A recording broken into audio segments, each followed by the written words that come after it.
नहीं हूँ ऐसा ही सोचना ही कि कांटों से घिरे घर गुलाब आए हैं।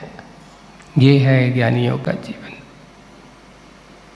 अज्ञानी तो उनमें देखते ही साटर था, अब क्या होगा, अब क्या होगा, रोना धोना चालू करता। पर ज्ञानी अपने आप में और मुखरित होता है। जितनी जितनी प्रतिकूलता आती है, जितना संकट सामने आता है, उतना उतना अपने आप को और प्रखर बनाता चला जाता है। ऐसा है ज्ञानी का जीवन। वही है, सूल भी फूल रहा, सुगंध महका है। कैसा महका?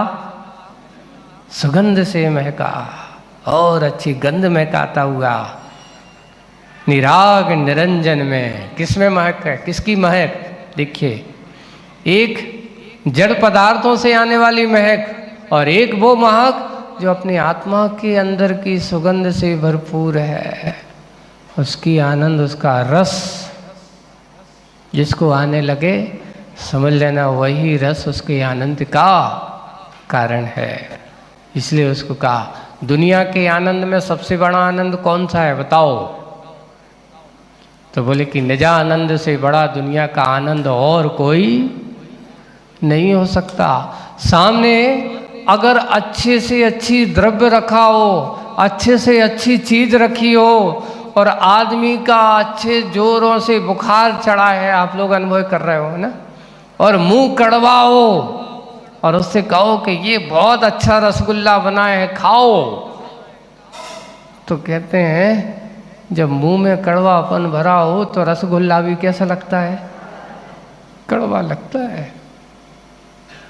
विषम परिस्थिति है ऐसी। लेकिन यही है, बाहर के रस में आनंद खोजने वालों, अगर निजानंद का रस अगर तुम्हारे पास नहीं है तो बाहर के रस में आनंद आने वाला नहीं है। इसलिए इस दुनिया के सबसे बड़े आनंदों में अगर कोई आनंद है तो वो है निजानंद का आनंद, है ना। और मन अच्छा है तो सब कुछ अच्छा है। मन खराब हो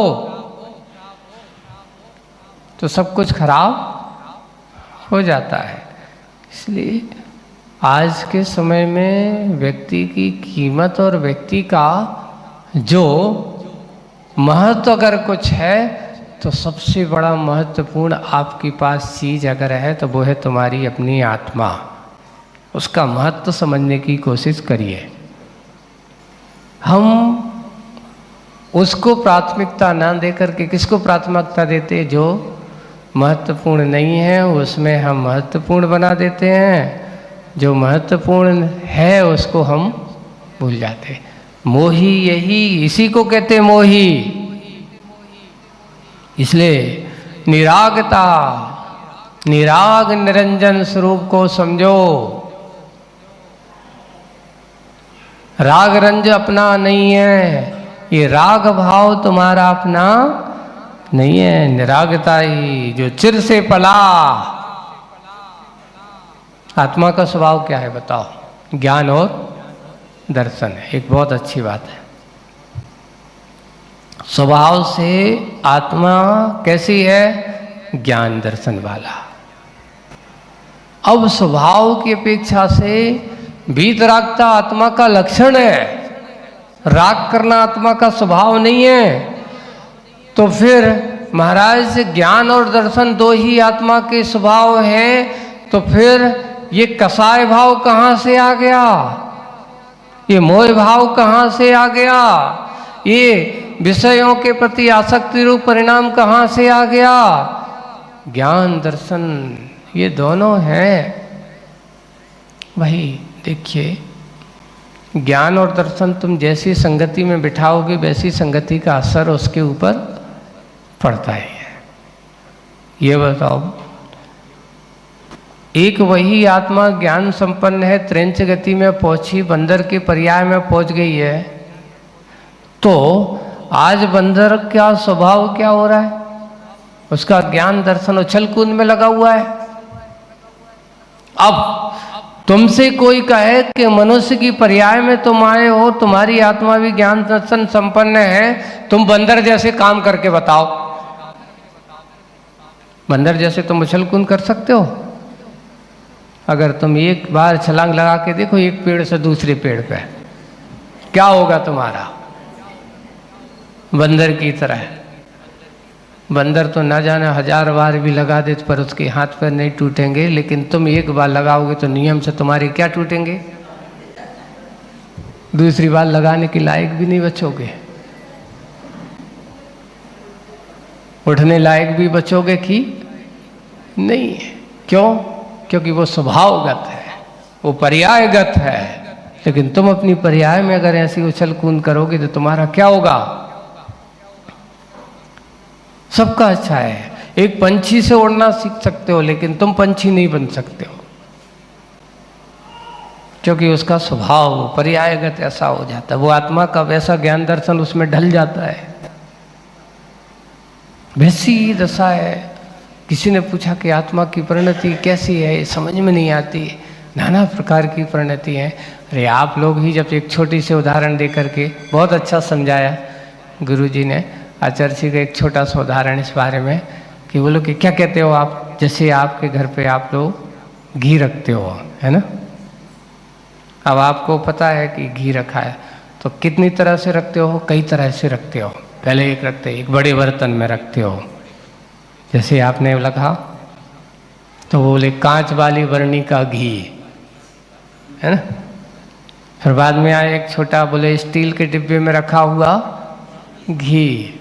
फिर उसने कहा छोटी सी एक और आई, है ना? उसको क्या बोलते हो? जहाँ घी रोटी बनाते समय छोटा पात्र रहता ना,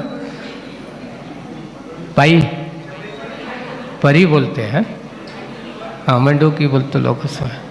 तो वो वाला घी, है ना? फिर बाद में तीसरा या रोटी में लगा। अब बताओ, घी तो एक ही था,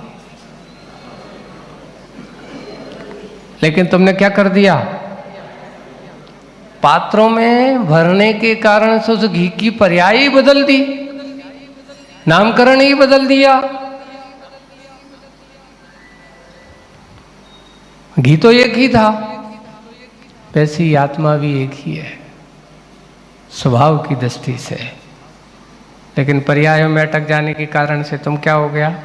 ये मनुष्य पर्याय की आत्मा, ये त्रिंज पर्याय की आत्मा, ये नरक पर्याय की आत्मा, ये देव पर्याय की आत्मा। जैसे घी बर्तनों में रहने के कारण से उसका नाम वैसा पड़ गया, वैसे ही आत्मा की दशा भी है, पर्यायों में जैसे रह कर के उसका भी नाम वैसा पड़ गया। पर आत्मा स्वभाव से कैसी है? निराग निरंजन स्वरूप है।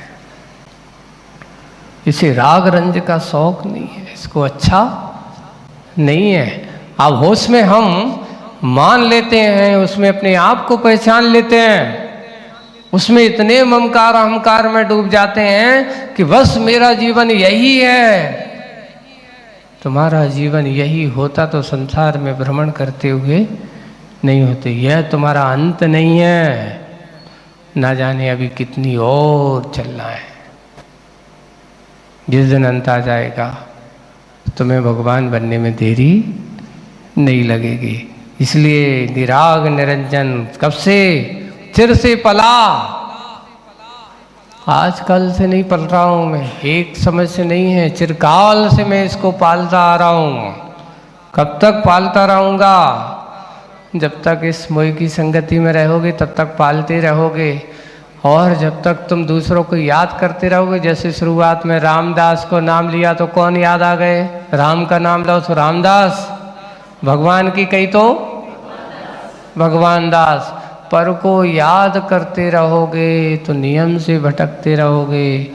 और जिस दिन तुम अपने भगवान की कहेंगे तो तुम अपने भगवान को देखने की कोशिश करोगे तो नियम से निकट संसार आने की कोशिश होगी। अपना निकट, अपने आप को पाना, भगवत सत्ता की ओर आने का प्रयास करने वाला सही ज्ञानी होता है। अज्ञानी तो कहता भगवान को तो मानता है।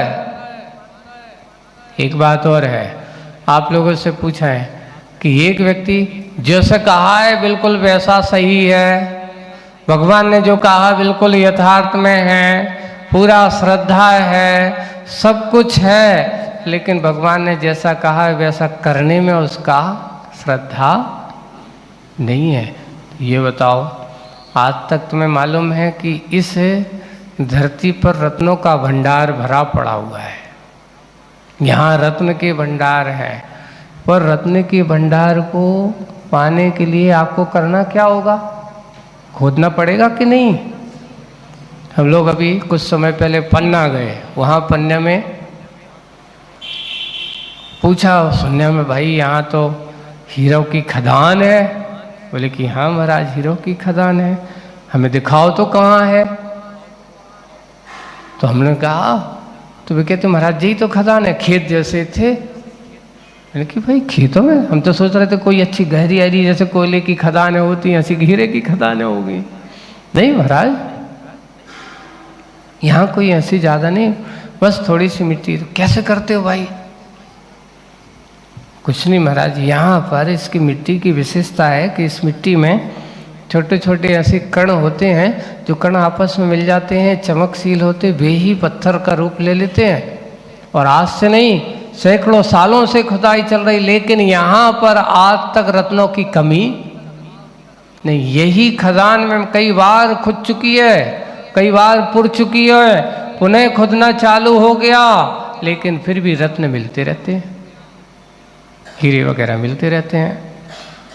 कैसे करते हो?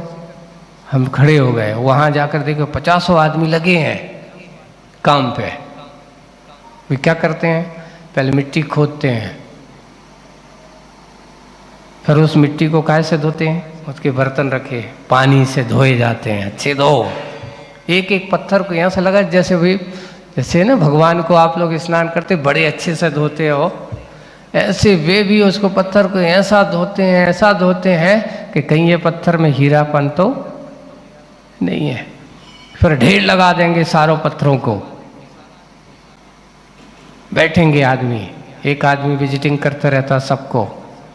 और फिर भी जैसे आप लोग हैं गेहूँ बीनते हो, उसमें से कंकर अंकर निकाल लाए तो उसको निकाल के बाहर करते हो, वैसे ही उस ढेर में से लोग एक एक एक एक एक एक करके ऐसे करते। बीच में तो थोड़ा बहुत कहीं अगर निकल गया, एक छोटा सा भी नग पत्थर मिल गया, तो महीनों में कहते 2, 4, 8 दिन ऐसे होते हैं जो छोटा सा एक याद हीरे का पत्थर मिल पाता। कई बार ऐसा होता है एक एक दिन में 4, 4, 6, 6 मिल जाते हैं महाराज। और कई दिन ऐसे निकलते कि 8, 8, 15 दिन भी निकल जाते, एक भी घाट की मजदूरी चली जाती है। मिलेगा तो पुण्य कर्म का होता है, ऐसा है। मैंने कहा अच्छा, ऐसी खदान है यहाँ पर हीरे की, ऐसी ये दशा यही होती है। वैसे ही कभी कभार आपका भाग्य कर्म का उदय होता है, पुण्य कर्म का उदय होता है कि अच्छे परिणाम हो जाते, खूब भक्ति पूजन करने के भाव होते, दान पुण्य करने के भाव होते हैं, है ना, दान पुण्य करने के भाव होते हैं, और अच्छा मौका भी मिल जाता है। कभी अपन को बहुत अच्छा परिणाम, अच्छे समय, महाराज ये समय मेरा बहुत अच्छा व्यतीत हुआ, ऐसा हो जाता है। और कभी कभार ऐसा सोचते कि बरसों निकल गए, हम ऐसा कोई अच्छा काम नहीं कर पाते। तो ये भी हमारे अच्छा और बुरा, हमारे अपने पुण्य के ऊपर भी आधारित रहता है, संयोग आदि मिल जाना। ऐसे ही तो यही है, चिरकाल से अच्छाई बुराई कंदर्प है, दर्प है, इस मान के ध्वस्त करके सब आपकी कृपा है प्रभु। ये कविता का सार अपन ने समझा है कि ये कृपा प्रभु मेरे ऊपर हुई, मेरे ऊपर कब हुई, कैसे हुई, कब होगी, जैसे आपके ऊपर हुई है, बस उसका इंतज़ार मैं भी कर रहा हूँ कि यह कृपा मेरे ऊपर भी हो जाए।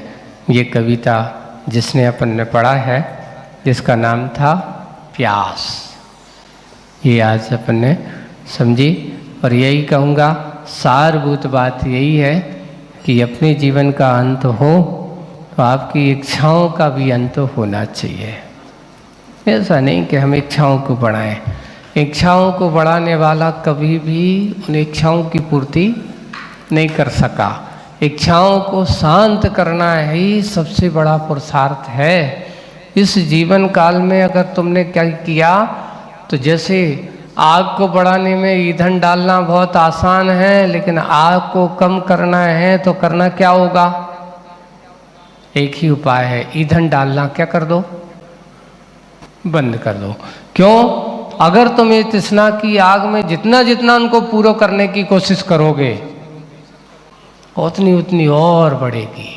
क्योंकि जैसे घी में आग में घी डालना यानी आग को और बढ़ाना है, वैसे ही तृष्णा के होम कुंड में और बढ़ाते जाना है। तो इसकी इच्छाएं पूरी करते जाओ, बढ़ती चली जाएंगे, कभी अंत होने वाला है ही नहीं।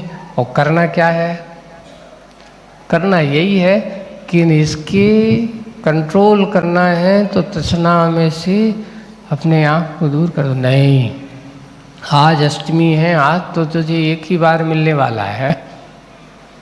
आज तुम कहो कि बार बार तुझे भोजन मिलना है, नहीं, पेट तो कह रहा है, जब्बा कह रहा है, ऐसे को सामने रखा है, तुम मना करते हो।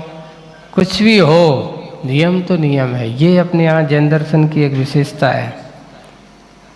देखिए, कई जगह और जगह जो होते ना, लोगों के यहाँ धर्म की आराधना भोग प्रधान होती है, खाने पीने की जैसे होते ना, भोक्ता को मुख्यता होती है।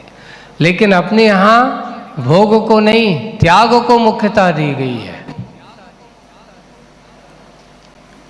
यहाँ भोगने की नहीं है, यहाँ त्याग से मुख्यता होती है आपके धर्म की। आपके यहाँ तो जो तृष्णा को, इच्छाओं को कंट्रोल करने से हमारे यहाँ धर्म की आराधना का उद्देश्य है। और बिना त्याग के कोई भी आज तक अपनी इच्छाओं पर कंट्रोल नहीं कर सका। इसलिए प्यास, आज की जो कविता कल से और आज 2 दिन में पढ़ने समझी है इसको, और ये प्यास कहीं बाहर नहीं है, हमारे भीतर है। शरीर की प्यास नहीं है, ये हमने अपने अंदर से मोह, राग, द्वेष के कारण से, इच्छाओं से, विषयाशक्ति के कारण से प्यास हमने उत्पन्न की है। बस उस प्यास को शांत करना, यही हमारा सबसे बड़ा कार्य होना चाहिए। आज बस इतना ही। बोलिए परम पूज्य आचार्य गुरुवर श्री विद्यासागर जी।